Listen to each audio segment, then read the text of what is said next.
नमस्कार दोस्तों, मेरा नाम है शुभम बुटोला और आज हम फिर से या फिर कह लीजिए पहली बार जो है जुड़ गए हैं आपके साथ युवा वार्ता के इस एपिसोड में। तो पहले भी हम ऐसा कुछ कर चुके हैं, लेकिन वो काफ़ी 1-2 साल पहले की बात थी। तो आज एक नई शुरुआत है, एक नई आगाज़ है, नई समझ के साथ, नए जो है एक्सपीरियंसेस के साथ हम आपसे बात करेंगे। तो एक आखिरी बार हम आपको नमस्कार करते हैं और शुरू करते हैं। तो आज का जो टॉपिक है, जो मुद्दा है, उसका मैंने एक किताब पढ़ी थी जिसका नाम है सेपियंस। तो उस किताब में एक लाइन थी, शुरू के पहले कुछ पन्नों में एक लाइन थी कि जो है हम इंसान की जो स्पीशीज़ है, होमो सेपियंस जो स्पीशीज़ है, वो कुछ हज़ार साल पहले आई, 70,000 कुछ साल पहले वो इवॉल्व होना शुरू हुई है, इंडिपेंडेंटली एग्जिस्ट करना शुरू हुई है। और अब जो है आज से कुछ हज़ार साल तक ही हमारी स्पीशीज़ रहने वाली है, अराउंड 1,000 साल तक। तो जब मैंने ये सुना, जब मैंने ये देखा, तो मुझे लगा यार कि लाइफ काफ़ी छोटी हो चली है। देखिए, ज़्यादा जनरेशन्स नहीं बची हैं हमारी, मतलब 1,000 साल लगा लीजिए, 10 जनरेशन हमारी, 10 पीढ़ियाँ। और देखिए कि आजकल, तो पहले भी मैं ये सोचता था कि अब जो है इंसान की लाइफ जो है, एवरेज लाइफ अब जो है 60-70 के बीच है इंडिया में तो खासकर, और चाहे तो आगे बढ़ के 80 भी हो सकती है, लेकिन हम 70 मान के चलेंगे। तो देखिए, मैं आज बात करूँगा कि लाइफ कितनी छोटी है, लाइफ में एक्चुअली क्या मैटर करता है, हमारी समझ के हिसाब से, हमारी सोच के हिसाब से। आज जितना कुछ हमें सही लगेगा हम उस पर बात करेंगे। जब भी हम अपने जीवन की कठिनाइयों के बारे में, अपनी जीवन की प्रॉब्लम्स के बारे में सोचते हैं, तो हम जो है थोड़े से निराश हो जाते हैं, थोड़े से परेशान हो जाते हैं। हम छोटी छोटी चीज़ों पे आजकल परेशान होने लगे हैं। देखिए, कभी कभी तो रिप्लाई नहीं आया सामने से, तो उस पर परेशान हो जाते हैं। कभी कभी हमारा जो लुक है, हम अच्छे नहीं लग रहे, बाल थोड़े से सेट नहीं हो पा रहे हैं, तो उस पर परेशान हो जाते हैं। और काफ़ी ऐसी चीज़ें आप देखते ही होंगे, छोटी छोटी चीज़ों पे जो है हम परेशान होने लगे हैं। और अब तो अपने दिमाग में इतना कुछ भर लिया है, इतनी लाइफ प्रॉब्लम्स में हम घुस गए हैं बिल्कुल डीप में, कि हम भूल गए हैं एक तरह से कि हम जीवित हैं, हम जिंदा हैं। और इन्जॉय करना तो शायद छोड़ ही दिया लाइफ में। और इन्जॉय से मेरा मतलब ये नहीं कि आप घूमने गए वीकेंड्स पे, नहीं सर, आप हर एक पल में इन्जॉय कर रहे हैं कि नहीं। जब इन्जॉय करने जा रहे हैं तो इसका मतलब आप रेगुलर टाइम पे इन्जॉय नहीं कर रहे हैं। और जब आप 70 साल की लाइफ एक्सपेक्टेंसी को देखते हैं, 70 साल मान के चलते हैं हम एवरेज जिएंगे, उसमें से शुरू के 5-10 साल तो आप जो है बड़ा होने में, अपने दिमाग को डेवलप करने में लगा देते हैं। और जो 10 से 20 की उम्र होती है, उसमें जो है एजुकेशन में एक बहुत बड़ा पोर्शन जाता है, और समझ भी डेवलप हो रही होती है, सही गलत की समझ जो है आ रही होती है धीरे धीरे। और देख लीजिए 50 के बाद तो वर्क एग्जॉशन इतना बढ़ जाता है, इतना जो है आदमी निराश वैसे ही हो जाता है, एक बुढ़ापा भी आना थोड़ा थोड़ा शुरू हो जाता है। तो जो हमारी लाइफ है वो कम से कम 30 साल मान के चलेंगे, जिसमें हम प्रॉपरली अपनी समझ के साथ इंजॉय कर सकते हैं। और मैं तो देखता हूँ कि लोग जो हैं खुद के लिए तो परेशान हैं ही, खुद के लिए परेशान हैं, लेकिन साथ ही साथ अपने आने वाली पीढ़ियों के लिए भी अभी से जो है परेशान हो रहे हैं। मतलब ये तो काफ़ी सोचने वाली बात है, क्योंकि अगर एक तरह से सोचा जाए तो हम जो हैं, हमें जो है गायब हो जाना है एक तरह से, एक दिन हमें गायब हो जाना है। और जो हमारी जनरेशन है, उन्हें रहना है, वो यहीं रहेंगी सर। तो हम चाह के भी उनकी चिंता उम्र भर नहीं कर सकते। मतलब आप इस बात को समझिए कि जो भी लोग आपसे बड़े हैं इस पॉइंट ऑफ टाइम पे, वो आपसे पहले गायब होने वाले हैं, वो पूरी तरह से गायब हो जाएंगे। और एक टाइम ऐसा आएगा जब आप सबसे ज़्यादा जो है एज में ओल्डेस्ट होंगे, और अगली बारी आप ही की होगी जो आप गायब होंगे। और देखिए, एक जनरेशन चल रही है सर। आपके जो दोस्त हैं इस समय, आपके जो भी संगे संबंधी दोस्तिनियाँ जो भी हैं, वो एक साथ बड़ी हो रही है। और एक साल, वो 60 साल के जब आप होंगे, वो भी 60 के अराउंड होंगे। जब आप मरेंगे, जब आप गायब होंगे, तो वो भी, उनमें से भी मोस्ट ऑफ द पीपल उस समय गायब हो रहे होंगे। तो देखिए, एक जनरेशन एक साथ गायब होगी। तो जब इस तरह से सोचते हैं तो काफ़ी लगता है थोड़ा सा कुछ। यही बात है यार, इतना परेशान क्यों होना, मतलब ऐसी कौन सी बात है कि इतनी छोटी लाइफ में भी इंजॉय करने के बदले हम परेशान हैं। तो आज ऐसी ही कुछ चीज़ों के बारे में बात करेंगे जिन्होंने हमें बहुत परेशान किया है, जो परेशान करती आ रही हैं और जो आगे भी हमें परेशानी देने वाली हैं। तो इन्हीं पे बात करेंगे, हो सकेगा तो कुछ निवारण निकालेंगे और आशा करते हैं आपको भी पसंद आएगा। तो सबसे पहली जो चीज़ आती है मेरी उम्र के बच्चों के लिए या फिर जो जवान लोग हैं, जो यूथ है, उनकी सबसे बड़ी प्रॉब्लम क्या है? वो है जॉब, एम्प्लॉयमेंट, रोज़गार जो हमारी सरकार जो है नहीं दे पा रही है। वो तो खैर दूसरा मुद्दा हो जाएगा, लेकिन मैं ये कह रहा हूँ कि आप जो है एक सिंपल सा मैथ देखिए, आपने सिर्फ 30 साल जीना है, जो जिसमें आप वर्क भी करेंगे, जाहिर सी बात है आप काम करेंगे 30 साल। मैं ये कहता हूँ कि ये आपके नज़रिए पे बेस्ड है कि आप कैसे देखते हैं। आप 1 लाख रुपए कमा रहे हैं, ठीक है। आप 30,000 कमा रहे हैं, भाई ठीक है। आप एक IAS ऑफिसर हैं, ठीक है। और आप एक ऑफिस में जाते हैं एक नॉर्मल से, वो भी ठीक है सर। मतलब आप कुछ भी कर रहे हैं ये सही है जब तक आप कर रहे हैं। मतलब आपके पास एक छत है, आपके पास खाने के लिए प्रॉपर खाना है, हेल्थ है, तो फिर और क्या चाहिए। कहने वाली बात है कि जो है थालियाँ सबके पास होती हैं, बस जो प्रॉस्पेरस लोग हैं उनके पास सोने की थालियाँ हैं। तो अगर आप अपने दिल से ये सोने का मोह निकाल सकें तो फिर हम सब सेम है सर। खाना हमें वही परोसा जाएगा, रोटी उतनी ही गोल, उतनी ही जली हुई जो है हमें मिलती है। जब चाह आ जाती है तो रोटी में मैदा ऐड हो जाता है, लेकिन उसी मैदे के जो है हेल्थ वाइज साइड इफ़ेक्ट भी होते हैं। और एक सिंपल सी बात है कि अगर आप एक एजुकेटेड आदमी हैं, एजुकेशन इज़ इम्पॉर्टेंट सर। अगर आप एक एजुकेटेड आदमी हैं और आप काम करने की चाह रखते हैं, जज्बा रखते हैं, तो फिर आपको काम मिलेगा। और काम मिलेगा, आप अर्न करेंगे, तो फिर सब ठीक होगा। पर बात वहीं पे आती है कि काम भी बड़ा चाहिए, रुतबा भी चाहिए। और मैं वही कहूँगा कि लाइफ बहुत छोटी है, इतना रुतबा, इतना पैसा, मतलब ठीक है आप कमाते हैं, लेकिन अगर नहीं कमाते हैं तो दुख और परेशानी किस बात की सर। मैं आप पे विश्वास रखता हूँ कि आप इतना तो काबिल हैं कि आप जो है अपने दम पे एक परिवार को फीड कर सकते हैं सर। चाहे आप कैसी भी नौकरी करें तो वो मैटर नहीं करता जब तक आप उसे इस नज़रिए से देखते नहीं।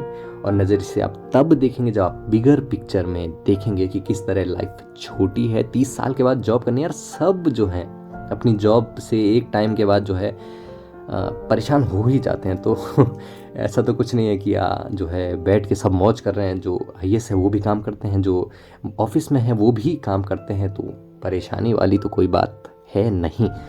और आपने सुना होगा यार, आप लगा लीजिए परेशानी, ये एक कितना बड़ा मुद्दा है कि आप देखते होंगे कि लड़कों ने सुसाइड कर लिया, जो IIT में जो है नहीं हो पाता है, जिनका JEE एग्ज़ाम नहीं निकल पाता है। क्योंकि वही ना कि वैल्यू इतनी ज़्यादा दे दी है, अपने मन में इतना ज़्यादा वैल्यू दे दी गई है इस जॉब को, इस एग्ज़ाम को, कि लाइफ से बढ़कर हो गया है। मतलब ये काफ़ी सोचने वाली और काफ़ी निराश करने वाली बात है कि उस लड़के को कोई बता नहीं रहा था कि IIT के अलावा भी आप बहुत कुछ कर सकते हैं सर।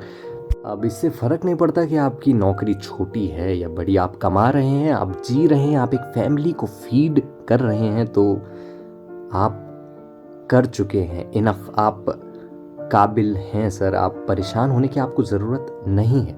हाँ, आपके पास मर्सिडीज़ बेंज नहीं होगी, लेकिन हमें चाहिए क्यों वो? मतलब अगर हमारे पास नहीं भी है तो हम उसके लिए जो है निराश नहीं होंगे सर। तो यही इसका एक वो था कि आप नज़रिया बदलिए सर देखने का, कि हम कोई ना कोई कुछ ना कुछ कर ही लेता है। मतलब जॉब को लेके इतना इतना इतना इतना परेशान रहना, मतलब ये ये वर्थ इट नहीं है सर, इतना परेशान होना। और इसी के बाद एक और इनसिक्योरिटी मुझे याद आती है, वो है लुक्स, आप कैसे दिखते हैं। और ये तो मेरा फेवरेट है यहाँ पे। आप कैसे दिखते हैं ये काफ़ी इनसिक्योर करता है, काफ़ी परेशानी में रखता है लोगों, खासकर जवान लोगों को। जो मैंने कहा ना 20 की उम्र तक तो हम समझ ही रहे होते, लेकिन जो 20 से 25-30 तक जो हमें ऑल्टर करता है जॉब के अलावा, वो है ये लुक्स, अपने आप पे अपने लुक्स को कम समझना। देखिए चलिए इस पे बात करते हैं। मतलब हाँ ठीक है, मैं एक मॉडल नहीं हूँ, हाँ ठीक है मेरा फेस सिमेट्रिकल नहीं है, हम थोड़े से सांवले हैं, तो इससे क्या मतलब ये कुछ कुछ क्या गलत क्या है इसमें? क्या इससे कोई फ़र्क पड़ता है क्या? क्या क्या सूरज ने कम चमकना शुरू कर दिया हमारे अच्छे ना दिखने से? क्या क्या चिड़िया हमें देखकर चहचहा नहीं रही है? ऐसा कुछ नेचर शो करे कि भाई जो है किसी में कोई कमी हो तो हम उसे जो है कम ट्रीट करें। नेचर कम ट्रीट नहीं करती। सबसे बड़ी बात तो ये देखिए कि हमें अपने जो लुक्स हैं उन्हें एक्सेप्ट करना सीखना चाहिए। देखिए ये लुक्स हमने खुद को नहीं दिए, देखिए ये हमें एक तरह से भगवान से मिले हैं और आप इसे बदल नहीं सकते सर। आप कैसे दिखते हैं इसे आप बदल नहीं सकते। तो जो चीज़ आप बदल नहीं सकते उस पर परेशान होके क्या करना, ये एक सोचने वाली बात है। और एक बात है ना कि 50 साल के बाद ऐश्वर्या राय और हम सब एक बराबर होते हैं। देखिए ना, बात कर रहे हैं हम फिल्म स्टार्स की, देखें कितना, एक तो इनमें सुंदरता होती है इसलिए फिल्म स्टार है, लेकिन उसके बावजूद भी कितना मेकअप, कितनी सर्जरीज कई बार करवा लेते हैं। सर्जरी मतलब वो तक इनसिक्योर हैं। मतलब हम यहाँ पे बैठे हैं, हम आपसे कह रहे हैं कि सब सही है, इट्स ओके, आप जैसे भी हैं, दिखते हैं जैसे भी, आप बढ़िया हैं।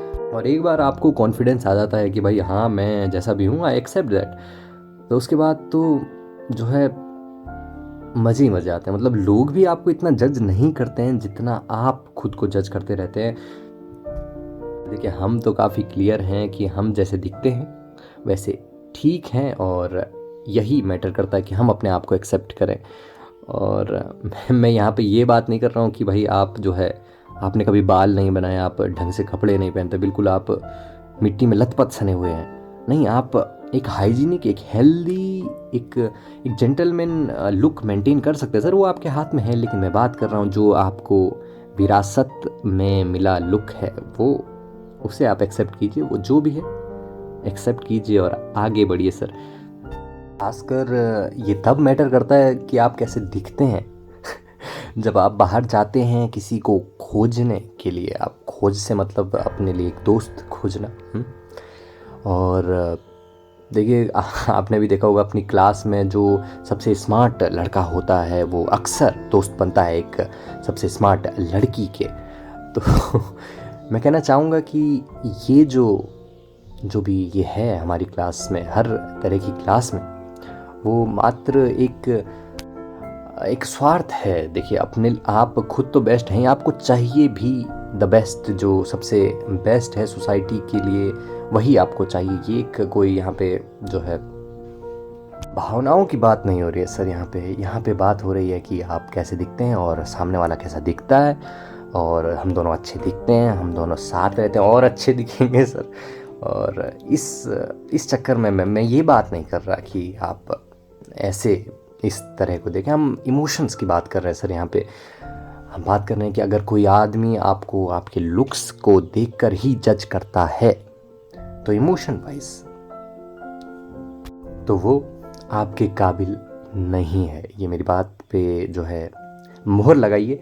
और मुझे नहीं पता ये आपने महसूस किया है कि नहीं, जब आप किसी को पसंद करते हैं या फिर किसी की तरफ आप झुकाव रखते हैं तो आप सब चीज़ इग्नोर करते हैं सामने वाले का। बिल्कुल मतलब अच्छा ही एक इमेज बनती है, पर जो सोसाइटी है, जो लोग हैं और आपका खुद का जो दिमाग है वो आपको बताता रहता है, या तो सामने वाले के फ्लॉज बताएगा या फिर आपके खुद के फ्लॉज बताएगा कि क्यों आप नहीं, जो अभी आप कर रहे हैं उसे नहीं करना चाहिए। और आप भी सेल्फ डाउट में आते हैं भाई कि हम साथ में अच्छे लग भी रहे हैं कि नहीं, हम डिज़र्व करते हैं एक दूसरे को कि नहीं, मैं थोड़ा छोटा हूँ, वो थोड़ी मोटी है मतलब ऐसी कोई भी चीज़ है जो है।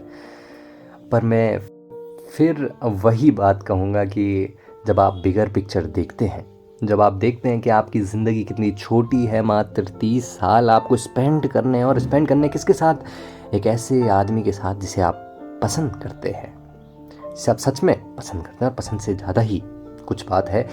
तो आप बस ये सोचिए कि आप उनके बारे में क्या आपको पसंद है, कैसे वो आदमी जीवन भर आपको जो है एम्पावर करेगा। उनके फ्लॉज मत देखिए, वैसे मैं फ्लॉज भी नहीं कहूँगा, वो कैसे दिखते हैं, कैसे हैं, उनका फिज़िकल अपीयरेंस कैसा है, वो मुझे तो नहीं लगता कि मैटर करता इतने शॉर्ट स्पैन ऑफ टाइम के लिए। और सर लोगों का क्या है, वो तो एक टाइम के बाद वो भी साइड हट जाते हैं। और देखिए, ये आपका जीवन है, लोगों का नहीं। ये आपकी खुशियाँ हैं, लोगों की नहीं। सही बात है यार, हम दूसरों के बारे में क्यों सोचें। मतलब जिन्होंने हमारे लिए डिसाइड किया है कि ये क्राइटेरिया है, मतलब इनमें फुलफिलिंग होने चाहिए, तभी आपकी जो है बात बनेगी। लेकिन नहीं सर, ये हमारे क्राइटेरिया आप क्यों डिसाइड कर रहे हैं। मतलब अगर आपको हम पे भरोसा है, हम समझ डेवलप कर चुके हैं, तो हम we can choose the person. और बात यह है, हम इसके जो निष्कर्ष है वो हमारा यही है कि हम एक ऐसे व्यक्ति के साथ अपना छोटा सा जीवन व्यतीत करेंगे जो हमें सच में पसंद हो और जहां हम खुश रह सकें।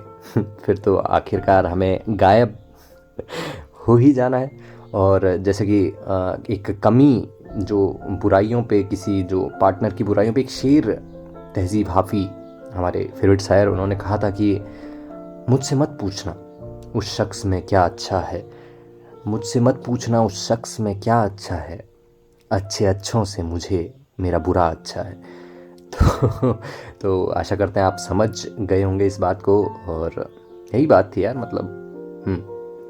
और एक और चीज़ जो हमें थोड़ा बहुत या फिर बहुत जो है परेशान करती है, वो है अनसर्टेनिटी।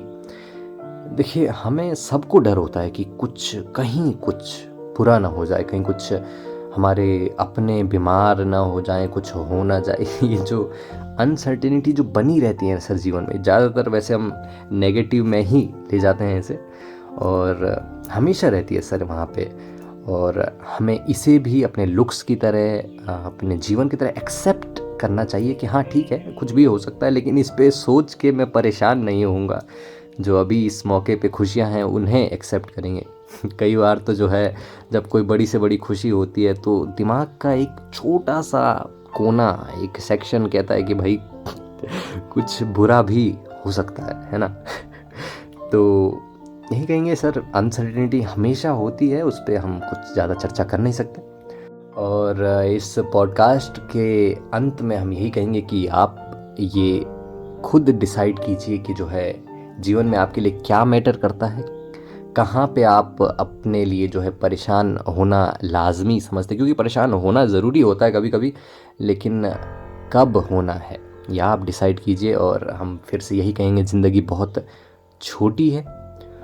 और इसी पॉडकास्ट का एक दूसरा पहलू भी है, वो फिर कभी हम बात करेंगे, फिर कभी।